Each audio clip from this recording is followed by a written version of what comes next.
Bismillahirrahmanirrahim. This is the fifth video on Introduction to Oil and Gas. In this video, we are going to talk about lease provision in oil and gas. These are the topics that we are going to cover in this video. Please like, subscribe and share my channel to search for accounting lessons and hit the notification bell button to alert you for the latest video. For all of your questions, comments and suggestions, please put them in the comment section below. And for webinar and guest speaker invites, please send me a message at accountingamir@gmail.com. Accounting is AK. We hope that this video helps students in their academic development and teachers in enhancing their lesson plans and teaching methodologies. We also hope that this video helps fresh graduates who have joined the oil and gas companies and want to refresh their learning on oil and gas accounting. Let us start with what is a lease provision. Petroleum company must obtain the right to explore, drill and produce minerals before conducting those activities. These rights are acquired through oil and gas lease agreement. Oil and gas leases are typically obtained through the use of a landman. They are individuals who specialize in searching for and obtaining a lease. An oil and gas lease embodies the legal rights, privileges, and duties pertaining to the lessor and the lessee. The lessor is the mineral rights owner who lease the property to another party and receive a royalty interest. The lessee receives a working interest on this property. Thus, the lessee gets the working rights for investigating, exploring, prospecting, drilling and mining of oil and gas and other minerals, as well as conducting G&G surveys, installing production equipment and producing the said product. Next, let us talk about what an oil and gas lease is. An oil and gas lease has two kinds of characteristics. One, it is a deed. A deed conveys an interest in real estate. Oil and gas lease also conveys interest in the minerals of that property. The ownership is to be given to the developer, the lessee, to explore and drill oil and gas, and the landowner, the lessor, gets money for it. The oil and gas lease is also a contract because it is the relationship between two parties in terms of certain kinds of rights and obligations that they owe to each other. The oil and gas owner will grant certain rights to the oil and gas driller, and in turn, the driller promises the owner that he will be paid for allowing him to use his property to explore and drill oil and gas.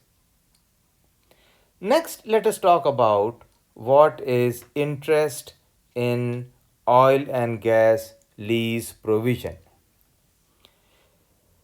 Interest is an agreement to use another's property. When we rent an apartment, we get the right to enjoy the apartment subject to some terms and conditions. We agree to do certain things. Basically, we pay the rent and ensure not to destroy the place, and at the same time the landowner agrees to do certain things, like he makes sure that he is not there and basically leave us alone while we are using it. Next, let us talk about lease agreement. A lease agreement is a contract between two parties. This contract outlines the terms under which one party agrees to rent an asset, in this case the property, owned by another party. Next, let us talk about what an oil and gas lease is. Oil and gas exploration business is more than 200 years old. With time, new circumstances were encountered and they were accommodated accordingly in the lease agreement, making the oil and gas lease very complicated. An oil and gas lease agreement gives the lessee or the operator of the drill the right to explore and to produce natural gas or oil if they find it in the drilling process. An oil and gas lease agreement has a primary term, usually 5 years, and it gives the right to the lessee to drill during that 5-year period. If the lessee drills and finds oil and gas, then the lease extends for an agreed period during which the oil and gas is produced. This could be extended for several years. There are oil and gas leases that are as old as more than 100 or 150 years old. Oil and gas lease agreements have developed through time. In the beginning, no one can estimate how long a well would last.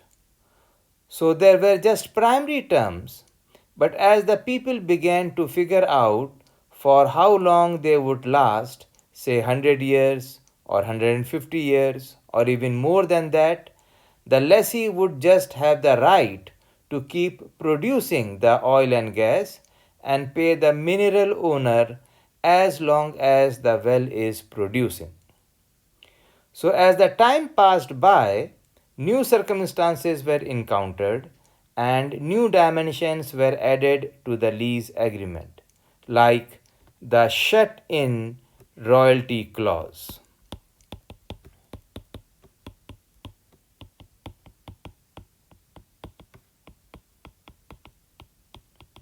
For example, if the lessee has to stop producing oil from the well for some maintenance, etc., so there can be a separate clause in the lease agreement that states that they have the right to fix the well and the lessee will pay some money for the period, although not the entire royalty payable for the period of maintenance.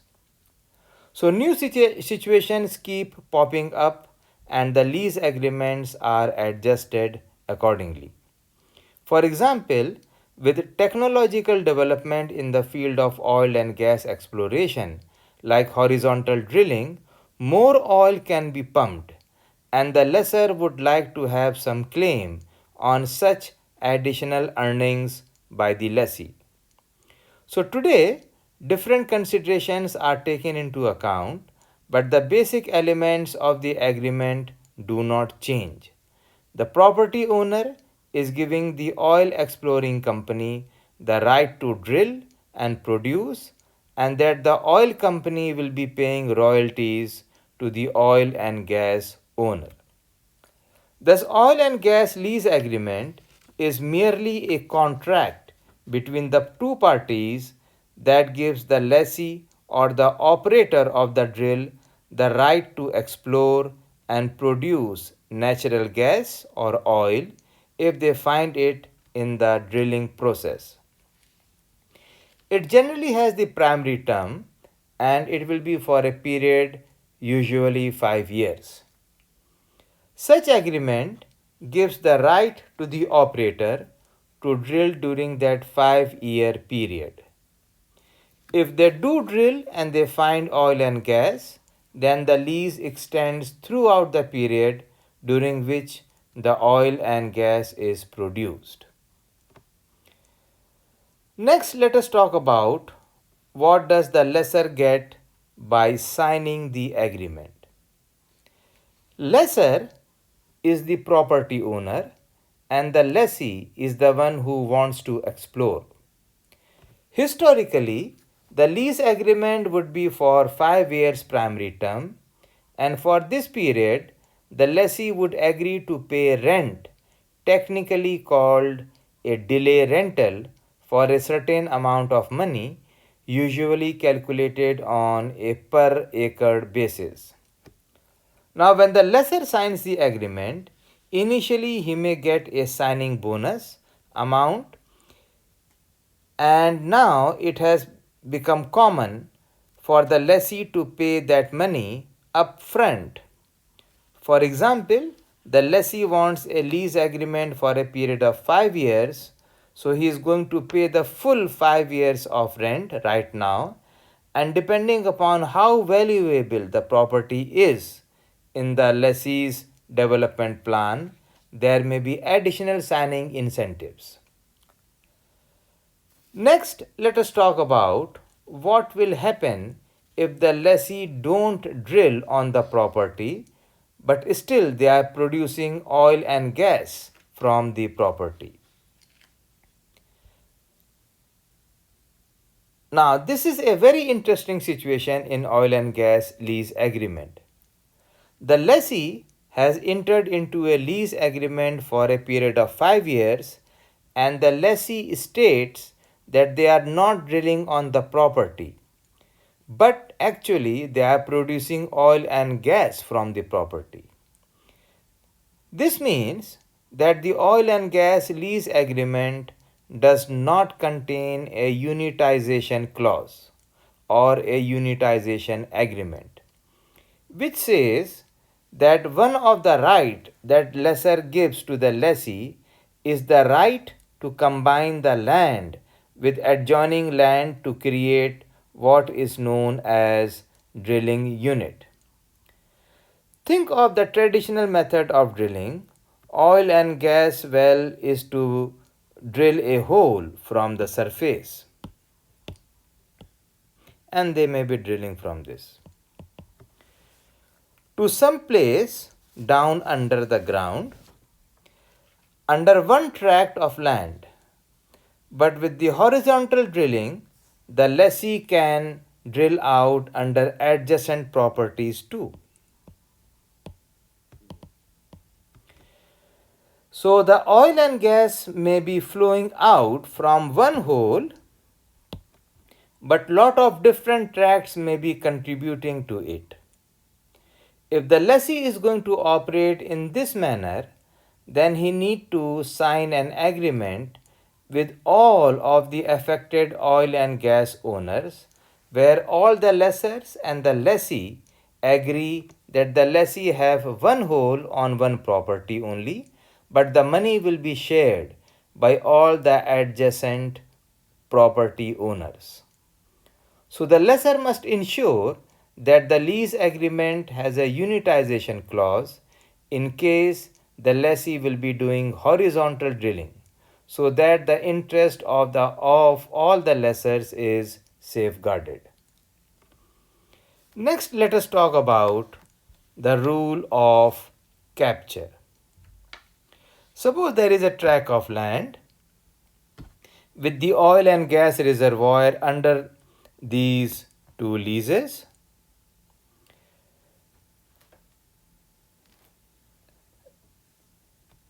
On this land, namely we have lease 1 and we have lease 2.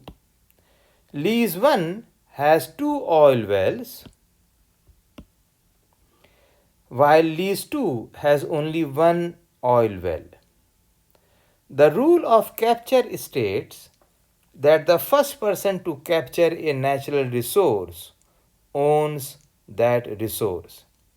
A rule of capture helps in determining the ownership of natural resources like groundwater, oil, and gas that is captured. The rule encourages an owner to drill as many wells as possible on his or her piece of land so as to extract all the groundwater, oil, and gas. The rule of capture was developed by English common law. However, US courts have also applied the rule of capture.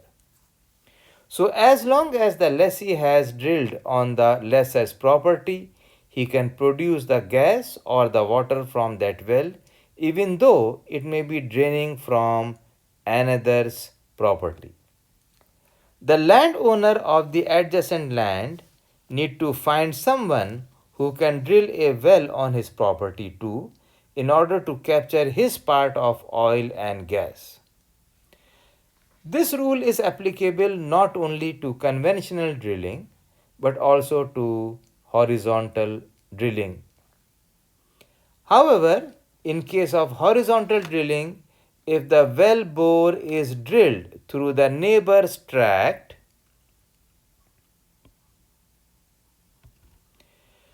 then the lessee needs to have a lease agreement with each of those landowners, and then all those leases will together form a drilling unit. Next, let us talk about what is pooling. Suppose there is a tract of land with the oil and gas reservoir.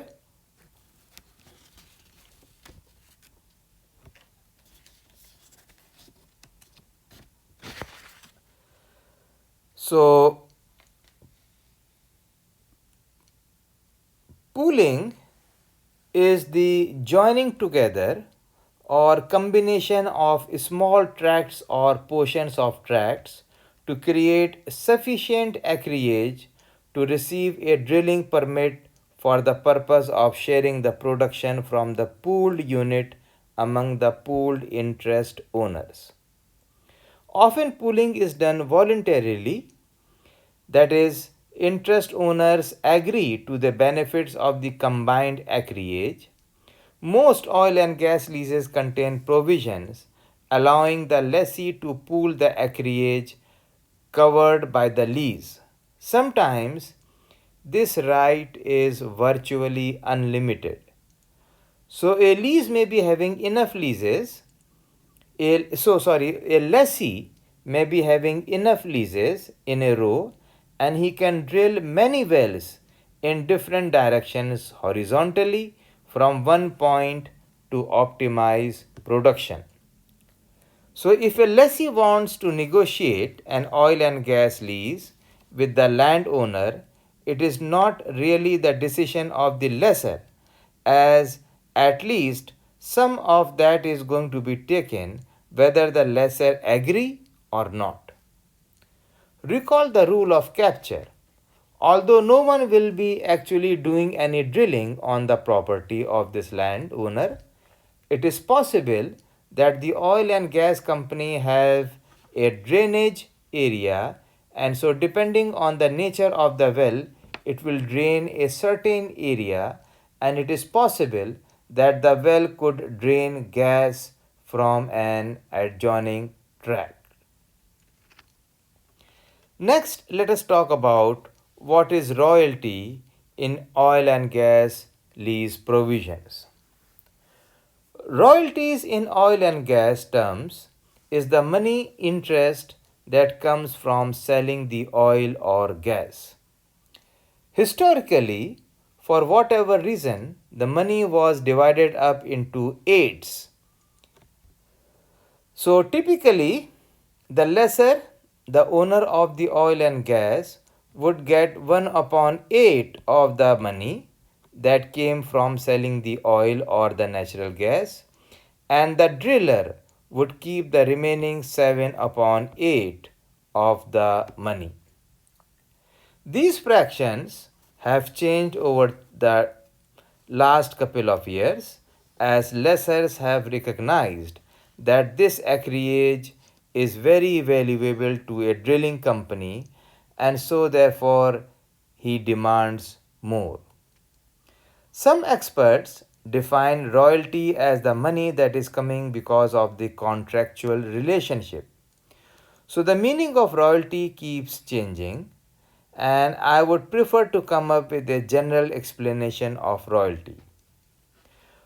Oil and gas prices have a significant impact upon what drillers are willing to pay in terms of royalty. So when natural gas prices are consistently high, the drillers are willing to pay higher royalties. But if because of new explorations by countries, there is a situation where there is lot of gas on our hands, so simply law of supply and demand will force the drillers to retrench the royalty amount. The good news is we have got twice as much gas as we thought we had, but the bad news is its worth is half as much exactly. Finally, let us talk about what are the provisions about land surface. Once the lease agreement is finalized and the lessee is given the working interest to explore oil and gas from the land, he has to make all the provisions to drill the ground. This may include putting up electricity poles, chopping off trees, constructing a road, building houses for the workers, etc. So there may be two interesting situations regarding the ownership of land. The landowner may be owning the surface and also the oil and gas beneath this land, or it is also possible that there are separate owners for the surface and the gas beneath the land. If the person who owns the gas also owns the surface, then the right to use the surface is going to be defined in the lease itself. Historically, leases state that drillers would have the right to do anything that was reasonable and necessary to get the gas out of there. This means that if someone complained about the driller's activity and went to the court will judge the driller's activity as whether it was reasonable and whether other drillers would have done the same thing too or not. So if the driller was able to convince the jury that it was both reasonable and necessary, then the driller wins and there is no damage, no compensation for whatever was done to the surface. So this is the provision if the surface owner and the oil and gas owner are the same. However, if the surface land owner and the oil and gas owner are separate, then the law historically has said that the mineral owner has the right and that the surface is subject to the mineral owner's desires. The deed separating the surface and the minerals usually states this right, and the surface owner is entitled to compensation for damages. For example, the driller has to compensate for the crops, fences, roads, the surface itself, etc. So the surface owner are not just left out in the cold. So this completes part 5 on introduction to oil and gas, where we talked about the oil and gas lease provisions. Remember, Effective questioning brings insight, which fuels curiosity, which cultivates wisdom. If you have any question regarding this session, then please don't hesitate to ask in the comment box or by email, and inshallah I will reply you back. Thank you so much and happy learning.